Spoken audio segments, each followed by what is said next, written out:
Strasbourg, été 1518. Une femme se met soudain à danser en pleine rue, sans raison apparente. Elle ne peut pas s'arrêter. Très vite, d'autres personnes la rejoignent. En quelques jours, plus de 400 personnes sont prises dans cette étrange frénésie. Elle danse sans relâche, jour et nuit, malgré la fatigue, la douleur et même les blessures. Certaines meurent d'épuisement ou de crise cardiaque. Face à ce phénomène inexplicable, les autorités paniquent. Des médecins sont appelés et concluent qu'il ne s'agit ni d'une possession ni d'une maladie contagieuse. Selon eux, la danse serait causée par un déséquilibre des humeurs, une théorie médicale de l'époque. Leur solution ? Encourager la danse pour qu'elle s'épuise d'elle-même.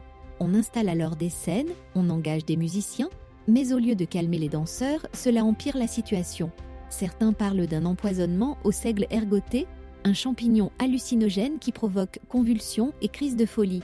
D'autres pensent à un cas d'hystérie collective, un phénomène psychologique alimenté par le stress et la misère. À l'époque, Strasbourg traversait une période difficile. Famine, maladie et une population terrorisée par les catastrophes naturelles et la colère divine. Cette angoisse aurait pu provoquer un état de transe collective. Après plusieurs semaines, l'épidémie s'arrête aussi soudainement qu'elle a commencé. Les derniers danseurs sont emmenés dans un sanctuaire pour prier, et peu à peu, le phénomène disparaît. Mais le mystère reste entier. Était-ce une maladie ? Une réaction psychologique extrême ?